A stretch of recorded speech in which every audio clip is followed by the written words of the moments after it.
আজকের যেহেতু প্রথম জুমা, এই জন্য রমাজানের গুরুত্ব এবং ফজিলত নিয়ে আলোচনা করব ইনশা আল্লাহ তাআলা।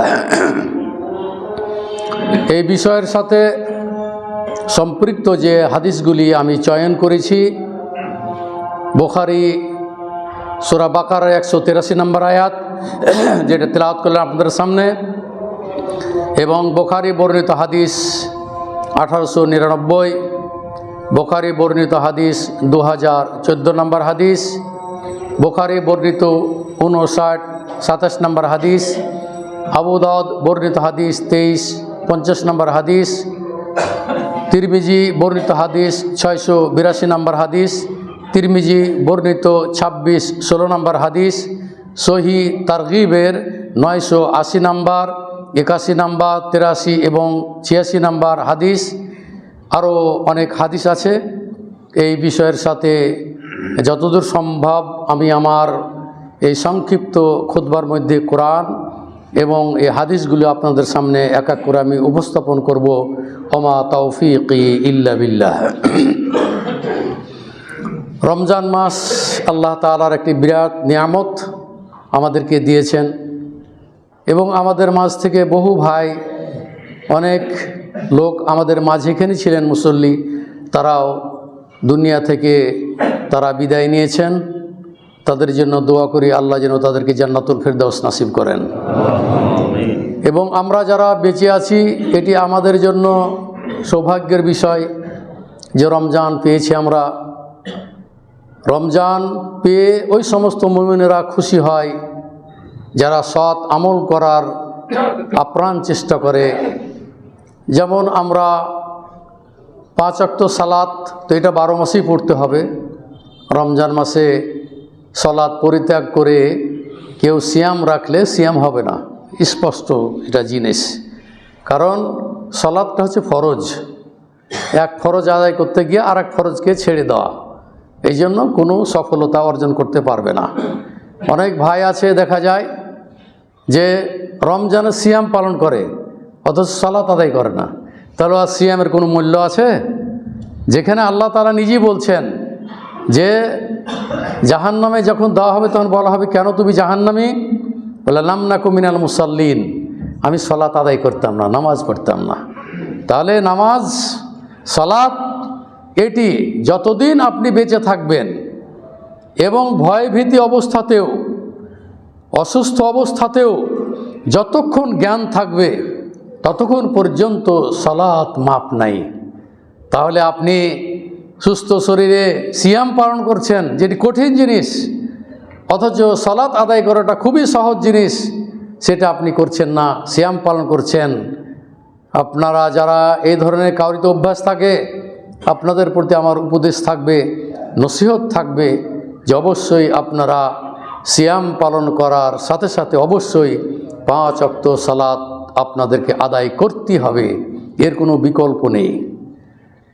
তাই যে সমস্ত ভাইয়েরা রমজান পেয়ে যারা খুশি, অত্যন্ত খুশি, যে ইবাদত করতে মানুষদের কঠিন হয়, সিয়াম পালন করা, সারাদিন না খেয়ে থেকে আল্লাহকে ভয় করে, আল্লাহকে কি করে, তার প্রতি ঈমান বিশ্বাস রেখে সে সিয়াম পালন করে। প্রয়োজন কি ছিল এত কষ্ট করা? সে ভোর রাত্রি থেকে সূর্য ডোবা পর্যন্ত না খেয়ে থেকে নিজের কাজকর্ম পরিচালনা করে। উদ্দেশ্য একটাই, যে তাকওয়া অর্জন। আপনার ভিতরে তাকওয়া থাকলে, যেমন আপনারা শাবান মাসের সিয়াম পালন করেছেন, আল্লাহ আপনার ভিতরে তাকওয়া দিয়েছে, ভয়ভীতি দিয়েছে, ফজিলত রয়েছে, যার কারণে অনেক মানুষ আমাদের মাঝে তারা শাবান মাসের সিয়াম পালন করেছে। যারা অধিক সিয়াম পালন করেছেন তাদের তো অনেক অজস্র নেকি পাবেন। যারা সুন্নাতটা কমসে কম পালন করেছেন, 2টা 3টা 4টা যারাই করেছেন, অথবা আইয়ামে বীজের সাথে শাবানের 3টা সিয়ামের যারা নিয়াত করেছেন, অথবা সোমবার এবং বৃহস্পতিবারের সিয়ামের যদি শাবান মাসের কেউ নিয়াত করে থাকে, তাহলে সোমবার এবং বৃহস্পতিবারের তো নেকি পাবেন, শাবান মাসে সিয়াম পালন করারও নেকি পাবেন। আল্লাহর নেকির কোনো অভাব নেই, ধনভাণ্ডার যে যত পারে কামাই করতে পারবে। তো আমি যেটা বলতে চাচ্ছিলাম যে রমজান মাস এটি তাকওয়া অর্জনের মাস। আপনি পেয়েছেন, খুশি কারা? যাদের ভিতরে আল্লাহ ভীতি রয়েছে তারাই খুশি যে আমি সিয়াম পালন করব এবং সালাতুত তারাবি আদায় করব। সালাতুত তারাবি আদায় না করতে পারলে রাত্রে উঠে 8 রাকাত কমসে কম সুন্নাত সালাত পড়ে আল্লাহর নিকটে কান্নাকাটি করবেন, আল্লাহ তাআলা কবুল করে নেবেন। এবং শেষ রাত্রি ইবাদতটা হলো সবচাইতে উত্তম ইবাদত। ইয়ানজিলু রব্বুনা ইলা সামাইদ দুনিয়া, আল্লাহ তাআলা দুনিয়ার আসমানে অবতরণ করেন। রাত্রি যখন 1/3 বাকি থাকে তখন বলে হাল মিন সাইলিন ফাউতিয়াহু, কেউ কি আছো আমার নিকটে কিছু চাইলে আমি কি করে প্রদান করব। আমার নিকটে কেউ কিছু আহ্বান করলে আমি তার আহ্বানে সাড়া দেব। আমার নিকটকে ক্ষমা চাইলে ফাআগফির লাহু, আমি তাকে ক্ষমা করে দেব। তাহলে যে সমস্ত ভাইরা তারাবি পড়তে পারেন না, তারাবি পড়লে জামাতের নেকি পাওয়া যায়। আর শেষ রাত্রিতে পড়লে আল্লাহকে এখানে ধরে কান্নাকাটি করা যায়। এবং আল্লাহ তাআলা নিজেই এখানে বলেছেন যে কে আছে তোমাদের মাঝে আমার কাছে চাইলে আমি তার চাওয়াতে আমি সাড়া দেব। কেউ আমার কাছে ডাকলে আমি তার ডাকে সাড়া দেব। কেউ ক্ষমা চাইলে আমি তাকে ক্ষমা করে দেব। এই জন্য সারা রাত আপনাদের যখন যেটা সুবিধা হবে মনে করবেন যে তারাবি সালাত জামাতে পড়তে পারেন। যদি মনে করেন আমি শেষ রাত্রিতে একাকী পড়ব, সেটাও আপনি করতে পারেন। আল্লাহ তাআলার অশেষ তিনি মেহেরবান, তিনি রহিম, তিনি রহমান, তিনি গাফুর, তিনি গাফফার, তিনি ক্ষমাশীল, আপনাকে ক্ষমা করে দিবেন। আমরা চাই রমজান মাস এসেছে, আমরা সিয়াম পালন করতেছি, সালাতুত তারাবি পড়তেছি। আমরা সালাতুত তারাবি আদায় না করতে পারলে আমরা কিয়ামুল লাইল, আমরা রাতে উঠে আল্লাহর কাছে কান্নাকাটি করি। আল্লাহ রসুল সাল্লাল্লাহু আলাইহি সাল্লাম বলছেন লা ইয়ালিজুন নারা মান বাকা মিন খাশিয়াতিল্লাহ, বলছে ওই ব্যক্তি জাহান্নামে যাবে না যে আল্লাহর ভয়ে ক্রন্দন করে, চোখে পানি আসে, আল্লাহকে ভয় করে সে কান্নাকাটি করে, তার পাপগুলি তুলে ধরে আল্লাহর নিকটে কি করে ক্ষমা চায় এবং সে তার জীবনে যা অন্যায় করেছে অন্যায়গুলি তুলে ধরে কান্নাকাটি করলে, আল্লাহর নিকটে তওবা করলে ওয়াতাব আল্লাহু আলাইহি, আল্লাহ তাআলা তার তওবা আল্লাহ তাআলা কবুল করে নেবেন। তো আমরা একটি সুযোগ পেয়েছি। এই জন্য কিছু লোক আছে যারা অত্যন্ত খুশি হয়ে এই সিয়াম পালন করতেছে, তারাবি পড়তেছে এবং দান খায়রাত করতেছে। যত রকমের কল্যাণকর কাজ, ভালো কাজ আছে সেগুলো সে কী করতেছে, সম্পাদন করতেছে। এর মাধ্যমে আল্লাহ তাআলা আপনার পাপ রাশিকে আল্লাহ তাআলা কী করবেন, ক্ষমা করে দেবেন। তো এই সিয়ামটার আয়াত যেটি 183 নম্বর আয়াত সূরা বাকারার, এটা তো আপনারা জানেন যে ইয়া আইয়ুহাল্লাযিনা আমানু কুতিবা আলাইকুমুস সিয়াম। এটা আপনারা যুগ যুগ ধরে শুনে আসছেন এবং খাতিবেরা বিশেষ করে আজকের খুতবাতে এই আয়াতটি অবশ্যই পাঠ করবে। আরেকটি আয়াত শাহরু রমাদান আল্লাযী উনজিলা ফীহিল কুরআন হুদাল লিন-নাস ওয়া বায়্যিনাতিম মিনাল হুদা ওয়াল ফুরকান। এই আয়াত দুটা আজকে দেখবে যে অধিকাংশই খতিব যারা তারা এই দুইটি আয়াত আপনাদেরকে স্মরণ করিয়ে দিবে যে আল্লাহ তাআলা এই সিয়ামটা ফরজ করে দিয়েছেন। ইতিপূর্বে তাদের উপর কী করা হয়েছিল, পূর্বের লোকদের উপর কি এই সিয়ামটা ফরজ করা হয়েছিল। তো ফরজ কেন করলেন? এর দ্বারাতে আপনার তাকওয়া, আপনার পরহেজগারি এগুলো কি হবে, পরিচিত হবে এবং আপনি মুত্তাকি হিসাবে আল্লাহর নিকটে চিহ্নিত হবেন। এই জন্য যে সমস্ত ভাইয়েরা রমজান পাওয়ার পরে এই রমজানের যে গুরুত্ব এবং ফজিলত যারা গ্রহণ করতে পারল না, তার মতো হতভাগা আর কেউ নেই। আল্লাহ রাসূল সাল্লাল্লাহু আলাইহি ওয়াসাল্লাম বলছেন ইউনাদি মুনাদিম মিনাস সামায়ে, বলছে আসমান থেকে একজন ফেরেশতা আহ্বায়ক তিনি এভাবে আহ্বান করবে ইয়া বাগিয়াল খায়র আকবিল ইয়া বাগিয়াশ শার আকসির ওয়ালিল্লাহি উতাকাউ মিনান নারি ওয়া যালিকা ফি কুল্লি লাইলাতিন। এটি হলো তিরমিজির 682 নম্বর হাদিস। আল্লাহ রসুল সাল্লাল্লাহু আলাইহি ওয়াসাল্লাম বলছেন আসমান থেকে একজন আহ্বায়ক আহ্বান করবে, হে নেকির কল্যাণকামী যারা নেকি অর্জন করে তাদেরকে আহ্বান করে বলতেছেন যে আকবেল, তুমি সামনের দিকে অগ্রসর হও, তুমি তোমার নেকিকে আরও বৃদ্ধি করতে থাকো।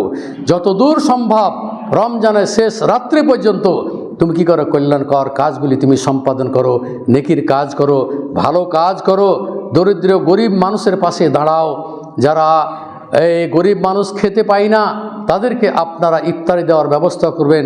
তাদের খাদ্যের অভাব যেটি সেটা যদি আপনি মোচন করেন, কিয়ামতের দিন আল্লাহ তাআলা আপনাকে অভাব থেকে আল্লাহ তাআলা মুক্ত করে দিবেন।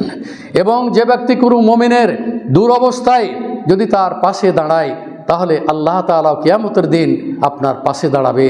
আপনার দুরবস্থা দেখে আল্লাহ তাআলা এটাকে দূরীভূত করে দিবে এবং আপনাকে জান্নাতের সুসংবাদ দেওয়া হবে। তাই যে সমস্ত ভাইয়েরা এসেছেন, নেকির অভাব নেই।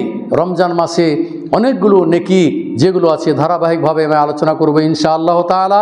তো যাই হোক, আজকে যেহেতু রমজানের গুরুত্ব এবং ফজিলত সম্পর্কে আলোচনা আমি করতে চেয়েছি, তো এখানে রমজান মাস, এই রমজান মাসে আপনারা জানেন যে হাদিসটি বুখারী বর্ণিত হাদিস, যেখানে আল্লাহ রসুল সাল্লাল্লাহু আলাইহি ওয়াসাল্লাম বলছেন, বুখারীর 20 এবং 14 নম্বর হাদিস, আল্লাহ রসুল বলছেন, মান সামা রমাদানা ঈমানাও ওয়া ইহতিসাবা গুফিরা লাহু মা তাকাদ্দামা মিন যামবি। আল্লাহ রসুল সাল্লাল্লাহু আলাইহি ওয়াসাল্লাম বলছেন যে আল্লাহর প্রতি বিশ্বাস রেখে এবং নেকির আশায় যে ব্যক্তি সিয়াম পালন করবে আল্লাহ তাআলা তার অতীতের গুনাহকে মাফ করে দিবেন। বুখারীর হাদিস যে 20-14 নম্বর হাদিস দেখবেন আপনার, বুখারী রেফারেন্সগুলো আপনারা দেখবেন।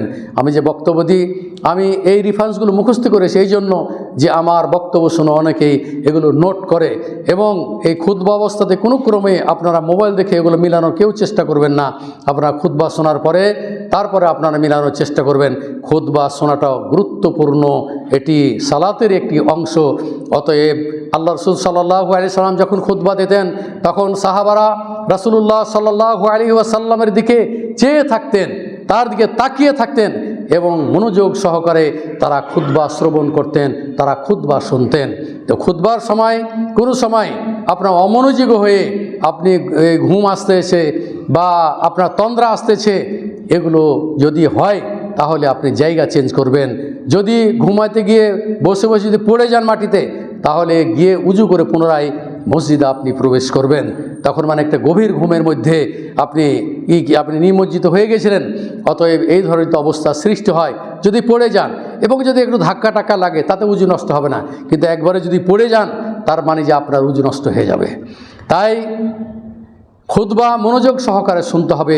রাসূলুল্লাহ সাল্লাল্লাহু আলাইহি ওয়াসাল্লামের সাহাবারাও কী করতেন, মনোযোগ দিয়ে খুতবা শুনতেন, এবং আল্লাহ রসুল সাল্লাল্লাহু আলাইহি ওয়াসাল্লাম যে বিষয়টি নিয়ে আলোচনা করতেন, তাদের যে ভুল ত্রুটিগুলো তারা নিজেরা এগুলো শুধরিয়ে নিত, তারা নিজের উপরে এগুলো কী অর্পিত তার করতে।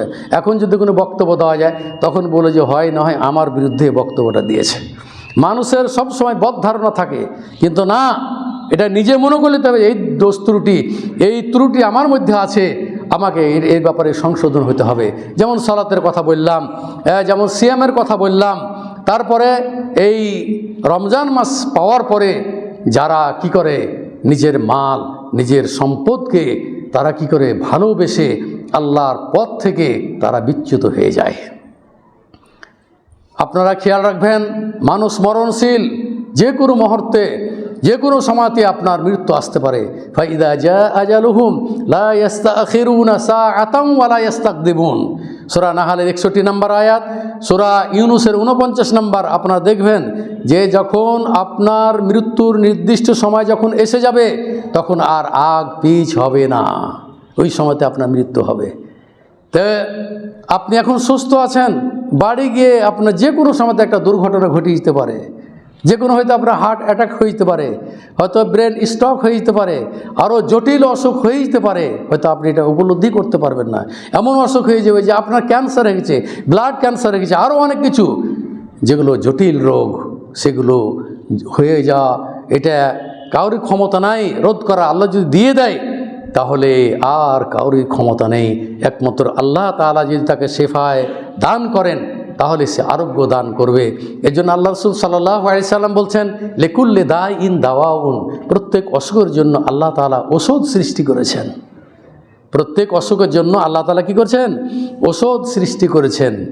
বলছে ফাইজা উসিবা দাওয়া উদ্দায়ী বারা বিইজনিল্লাহ, যখন সঠিক মতো ওষুধটা যদি প্রয়োগ করা হয় তাহলে আল্লাহর রহমতে, আল্লাহর নির্দেশক্রমে সে কী হয়ে যাবে? ভালো হয়ে যাবে। ওষুধ দিচ্ছে কিন্তু ওষুধটা ঠিক মতো প্রয়োগ হয়ে যায় তাহলে আল্লাহর হুকুমে, আল্লাহর নির্দেশে অসুখটা কিন্তু ভালো হয়ে যাবে।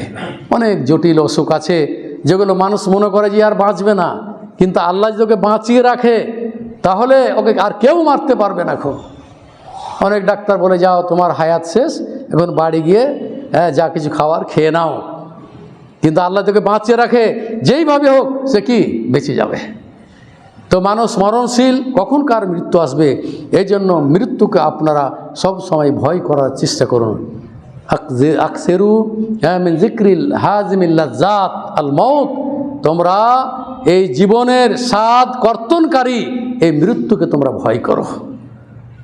আপনি কত সুখ ভোগ করে খাচ্ছেন, দুনিয়াতে শান্তি শৃঙ্খলা বজায় রেখে আপনার পরিবারে কত রকমের শান্তিতে আপনি বসবাস করতেছেন, অথচ মৃত্যুর কথা বলা হয়েছে যে আপনার স্বাদ কর্তনকারী দুনিয়াতে যেগুলো উপভোগ করেছেন সেগুলোকে কর্তন করে দিবে, সেগুলোর আর আশা নেই, আপনাকে চলে যেতে হবে। 3 কাপড়ে আপনার দাফন হবে, কাফন হবে। এরপরে ধনী গরিব সবারই একই পোশাক হবে, একই জায়গাতে যেতে হবে। অতএব বাহাদুরি করে লাভ নেই, অহংকার দেখে লাভ নেই। মানুষের সাথে সৎ ব্যবহার করার সবসময় চেষ্টা করবেন, মানুষের সাথে সুন্দর আচরণ করার চেষ্টা করবেন। আল্লাহ রাসূল সাল্লাল্লাহু আলাইহি সাল্লাম বলছেন যে ইত্তাকিল্লাহ হাইসুমা কুনত, তুমি যেখানে থাকো না কেন তুমি আল্লাহকে ভয় করো। ও আতবিঈস সাইয়্যাতাল হাসানাতা তামহুহা, এবং যদি তোমার দ্বারা কোনো পাপ যদি সংঘটিত হয়ে যায় তাহলে একটি ভালো কাজ করে বসো, এই ভালো কাজেই তোমার এই পাপটাকে আল্লাহ তাআলা কী করবেন? মোচন করে দেবেন। তারপর আল্লাহ রাসূল সাল্লাল্লাহু আলাইহি ওয়াসাল্লাম বলছেন ওয়া খালিকিন নাস বিখুলুকিন হাসানিন, তোমরা মানুষের সাথে সৎ ব্যবহার করবে, সদাচরণ করবে, ভালো আচরণ করবে। কিন্তু আমাদের মাঝে দেখবেন সামান্যতম যদি কোনো রাগ হয় তাহলে তার প্রতিশোধ নেওয়ার কী করার চেষ্টা করে, অপমান করার চেষ্টা করে। এই হলো আমরা মুসলিম। যদি কোনো ভুল ত্রুটি হয়, কোনো বান্দা যদি তাকে ক্ষমা করে দেয় তাহলে আল্লাহ রাসূল সাল্লাল্লাহু আলাইহি সাল্লাম বলছেন যে রাফাহুল্লাহু দারাজা, আল্লাহ তাআলা তার মর্যাদাকে আল্লাহ তাআলা বৃদ্ধি করে দিবেন। আছেন কোথায় আপনি? কিসের রাগ, কিসের অভিমান?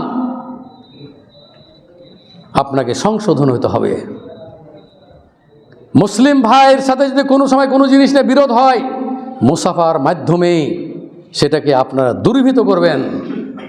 শাবান মাসের কথা বলা হয়েছে যে আল্লাহ তাআলা কি করে মানুষকে ক্ষমা করে দেন, কিন্তু ওই 2 ভাগে ক্ষমা করবেন না যে 2 ভাইয়ের মধ্যে বিরোধ আছে, হাত্তা ইয়াস্তালিহা, যতক্ষণ পর্যন্ত 2 ভাই আপোষ না করে নেবে। তাহলে আল্লাহ তাআলা সুন্দর ব্যবস্থা করে দিয়েছেন।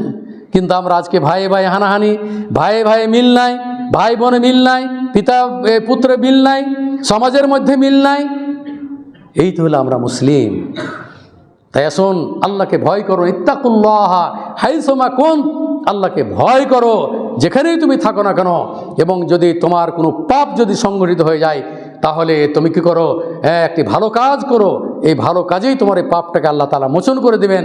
ওয়া খালিকিন নাস বিখুলুকিন হাসানিন, এবং মানুষের সাথে সদাচরণ করবে, ভালো ব্যবহার করবে, ভালো আচরণ করবে। যেমনভাবে মানুষের সাথে যেমনভাবে কি পিতা পুত্রের সাথে যে সম্পর্কটা হওয়া দরকার সেই সম্পর্ক থাকতে হবে। ভাইয়ে ভাইয়ে হানাহানি, কাটাকাটি, মারামারি, সম্পদ নিয়ে এগুলোকে আপনারা কী করে দূরীভূত করেন? সম্পদকে দূরে রাখেন। সম্পদকে আপনারা মূল্যবান সম্পদ হিসেবে গ্রহণ করিয়েন না। আপনার প্রতিবেশী হাঁটতে পারছেন, একটু জায়গা ছেড়ে দেন। আপনার ভিতরে তাকওয়া যদি থাকে তাহলে আপনি এই কাজটা অবশ্যই করবেন। এমনভাবে এখন বাড়ি করছে ঘেরে নিচ্ছে যে ওখানটা যাওয়ার বের হওয়ার কোনো উপায় নেই। আপনার জায়গা আপনি ঘেরে নিয়েছেন, দেখা যাচ্ছে আপনি ঠিকই রেখেছেন, প্ল্যান মোতাবেক আপনি বাড়ি করেছেন, কিন্তু আপনার ভাই প্রতিবেশী বাড়ি করবে তখন আর রাখার জায়গা নাই। এই হলো অবস্থা। এই জন্য সম্পদ বেশি দিন থাকবে না, মানুষের চলে যাবে দুনিয়া থেকে, আপনিও চলে যাবেন, সম্পদ পড়ে থাকবে। ওয়ারেস ভালো হলে আপনার জন্য ভালো কিছু হবে, ওয়ারেস খারাপ হলে আপনার জন্য খারাপই হবে, এবং এই পাপ ওই কবরে আপনার পৌঁছতে থাকবে। যা হোক, আমি যেটা বলতে যাচ্ছিলাম যে রমজান মাস সিয়াম সাধনার মাস। আসুন আমরা ভালো কাজগুলি করার চেষ্টা করি, ভাই ভাই যদি কোনো বিরোধ থাকে সেটা আমরা মিটিয়ে ফেলি, এবং সৎ কাজ করে আমরা যেন মৃত্যুবরণ করতে পারি। আল্লাহ তুমি আমাদেরকে সেই তৌফিক দান করো। আল্লাহ রসুল সাল্লাল্লাহু আলাইহি ওয়াসাল্লাম বলছেন যে বলা হচ্ছে যে ইয়াউমালা কুল্লু ইবনে আদম, বলা হচ্ছে যে প্রত্যেক আদম সন্তান কি করে, তাদের নেকি ইউদাআফু বিআশরি আমসালিহা ইলা 700 যায়ফিন। বলা হচ্ছে যে আদম সন্তানের 10টি নেকি থেকে 700 নেকিতে আল্লাহ তাআলা রূপান্তরিত করে দিবেন। قال الله تعالى কুল্লু আমাল ইবনে আদম, হাদিসে শব্দটা কুল্লু আমাল ইবনে আদম ইউদাআফুল হাসানাতু বিআশরি আমসালিহা ইলা 700 যায়ফিন। আদম সন্তানের নেকি 10টি নেকি থেকে 700 গুণ নেকিতে আল্লাহ তাআলা কি করবেন, পরিণত করে দিবেন। অকাল আল্লাহ তাআলা, আল্লাহ তাআলা বলছেন হাদিসে কুদসিতে, ইল্লা সাওমা ফাইন্নাহু লি ওয়া আনা আজজিউ বিহি। কিন্তু হ্যাঁ, এই 10টি নেকি থেকে 700 গুণে পরিণত করা হবে, কিন্তু সিয়ামটা ব্যতিরিকে। কারণ সিয়ামটা হচ্ছে যে ফাইন্নাহু লি, এই যে বান্দারা আমার জন্য তারা সিয়াম পালন করতেছে, সুতরাং এই সিয়ামের বদলা, এই সিয়ামের প্রতিদান আমি নিজ হাতে প্রদান করব।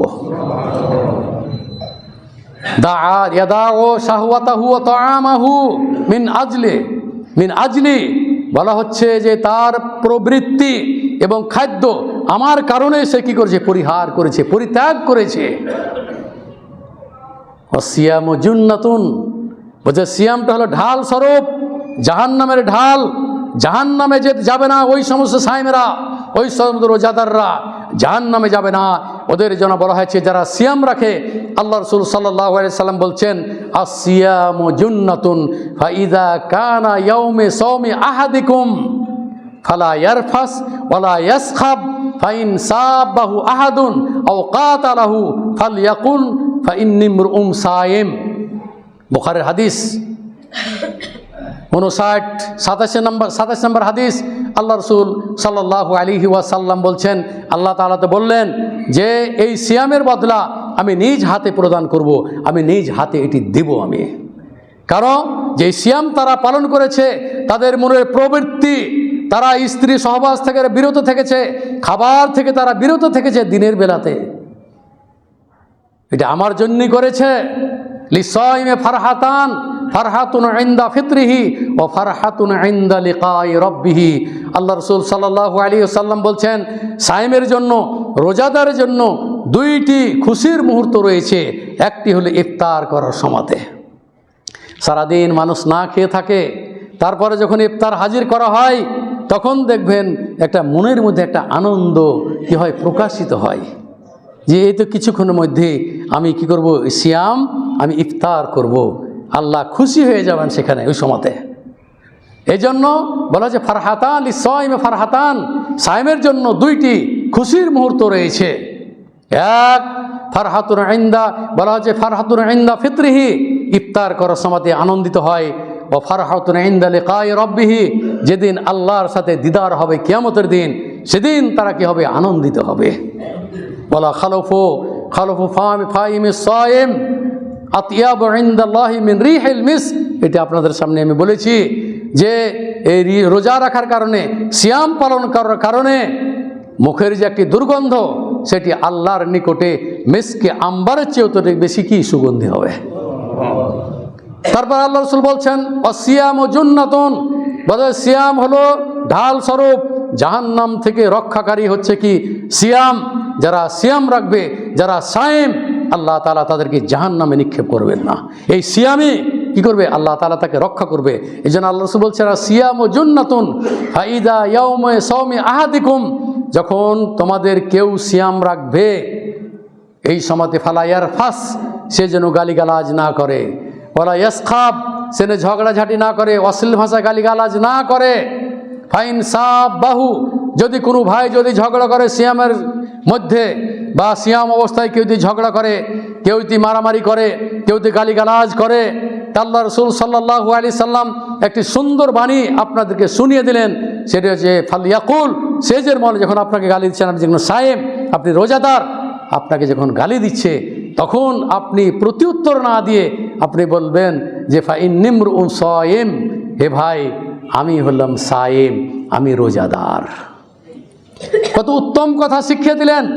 অতএব আপনার প্রতিশোধ নেওয়ার মতো আপনার ক্ষমতা আছে, অথচ আপনি প্রতিশোধ গ্রহণ করলেন না। গালি দিয়েছে, আপনি গালি দিলেন না। খারাপ ভাষায় কথা বলেছে, আপনি খারাপ ভাষা প্রয়োগ করলেন না।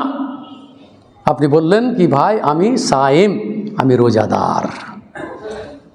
দেখুন বুখারীর হাদিস, হাদিস নাম্বার বললাম 5927 নম্বর হাদিস, এলে বুখারীর হাদিস। এবং সায়েমের জন্য আরেকটি সুসংবাদ আছে, সেটি হচ্ছে আল্লাহ রাসূল সাল্লাল্লাহু আলাইহি ওয়াসাল্লাম বলছেন যে ফিল জান্নাতে সামানিয়াতু আবওয়াব, বলছে জান্নাতের 8টি দরজা রয়েছে। বাবুন মিনহা ইউসাম্মা আর রায়্যান, তার মধ্যে একটি দরজার নাম হচ্ছে রায়্যান। লা ইয়াদখুলুহু ইল্লা সায়িমুন, রোজাদার ছাড়া ওই খান দিয়ে, ওই দরজা দিয়ে কেউ প্রবেশ করতে পারবে না। একমাত্র প্রবেশ করবে কারা? যারা সায়েম, যারা রোজাদার, তারাই কি করবে? সেখান দিয়ে তারা প্রবেশ করবে। এবং আল্লাহ রাসূল সাল্লাল্লাহু আলাইহি সাল্লাম বলছেন আসিয়ামু জুন্নাতুন হিসনুম মিন হাসিনিন মিনান নার, বলা হচ্ছে সিয়াম হচ্ছে ঢাল স্বরূপ, আপনাকে জাহান্নাম থেকে আল্লাহ তাআলা রক্ষা করবেন। এবং এটা হচ্ছে কি, সিয়ামটা হচ্ছে সুদৃঢ় দুর্গ, যেখানে আপনাকে কি করবে? সংরক্ষণ করে রাখবে, জাহান্নামে স্পর্শ করতে পারবে না। সহিহ তারগিবের 980 নম্বর হাদিস। এরপর আল্লাহ রাসূল সাল্লাল্লাহু আলাইহি ওয়াসাল্লাম বলছেন আসিয়ামু জুন্নাতুন ইয়াস্তাজান্নু বিহাল আবদু মিনান নার। আল্লাহ রাসূল সাল্লাল্লাহু আলাইহি সাল্লাম বলছেন যে রোজা হচ্ছে ঢাল স্বরূপ, আর বান্দাকে জাহান্নাম থেকে এই ঢালে তাকে কি করবে? রক্ষা করবে। এরপর আল্লাহ রাসূল সাল্লাল্লাহু আলাইহি ওয়াসাল্লাম বলছেন আদুল্লুকুম আলা আবওয়াবিল খায়র, তোমাদের কি কল্যাণের কথা কি আমি বলবো না? সিয়াম ও জুন্নাতুন, বলছে যে এই সিয়াম তোমাদের পাপ রাশিকে কি করে দেয়? মোচন করে দেয়। কামা ইউতফি আসাদাকা, দান, দানের কথা যেখানে এসেছে আসাদাকা তো বলে তুতফিউ আল খাতিয়া, বলেছে এ দান মানুষের কি করে? পাপ রাশিকে মোচন করে দেয়, যেমনভাবে পানি কি করে আগুনকে নিভিয়ে দেয়। তো এইভাবে আপনাদের অনেকগুলো ফজিলতের হাদিস রয়েছে। আসুন আমরা আল্লাহর নিকটে দোয়া করি আমাদের সিয়াম এবং কিয়াম আল্লাহ যেন কবুল করে নেন। মহান রব্বুল আলামিন আমাদেরকে যেন ভালো কাজ করার জন্য তৌফিক দান করেন। আমাদের মাঝে যদি কোনো ভাইদের যদি ঝগড়া বিবাদ হয়ে থাকে, আল্লাহ তাআলা তুমি আমাদেরকে ভাই ভাই হিসাবে আল্লাহ তুমি কবুল করে নাও। কুনু ইখওয়ানা, তোমরা পরস্পর ভাই ভাই হয়ে যাও। কোনো বিরোধ, কোনো হিংসা, কোনো বিদ্বেষ ভিতরে যদি থাকে তা আপনার ইবাদত কবুল হবে না। অহংকারী লোকের বিশেষ করে ইবাদত কবুল হবে না। এই অহংকার করার কারণে তাকে জাহান্নামে যেতে হবে। যদি সরিষা সম পরিমাণও যদি আপনার ভিতরে অহংকার থাকে, তারপরও সে জাহান্নামে যাবে। তাই আসুন আমরা আল্লাহর পথে ফিরে যাই। আমরা দিন ইসলামকে আমরা সর্বদাই আমরা ভালো এই বাসার চেষ্টা করি। আমরা যেন আমাদের এই দেশে শান্তির সাথে যেন আমরা বসবাস করতে পারি এবং আমরা যেন ভাই ভাই হিসাবে চলাফেরা করতে পারি। আমাদের মাঝে যে কোনো দ্বন্দ্ব, কোনো হানাহানি, কোনো মারামারি, কাটাকাটি, এগুলো থেকে বিরত থাকার আপনারা চেষ্টা করবেন। হক জিনিস, যার যেটা হক সেটা আপনি পৌঁছে দেওয়ার চেষ্টা করবেন।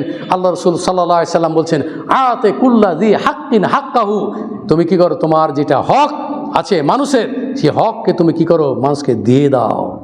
আর হক মেরে খেও না, হক মেরে খেলে আপনাকে শাস্তি পেতে হবে। তাই আসুন পরবর্তী জমাতে ইনশাআল্লাহ আপনার সামনে জাকাতের যে ভয়াবহতা, জাকাত না দিলে যে জাহান্নামে যেতে হবে এই বিষয়ে এবং দান সম্পর্কে ইনশাআল্লাহ আগামী জমাতে আপনাদের সামনে কোরআন এবং হাদিস নিয়ে আমি উপস্থিত হব ইনশাআল্লাহ। আপনারা সবাই আমন্ত্রিত। আমাদের এখানে তারাবি সালাত হচ্ছে, আপনারা আসবেন এবং এখানে ইফতারের ব্যবস্থা আছে, আপনারা ইফতার করবেন। এবং ইফতারে যদি কেউ সহায়তা করতে চান তাহলে আপনারা টাকা পয়সা দেবেন আমাদের ক্যাশিয়ার অথবা মুয়াজ্জিনের হাতে অথবা আমাদের কমিটির কর্তৃপক্ষের হাতে আপনারা দিবেন।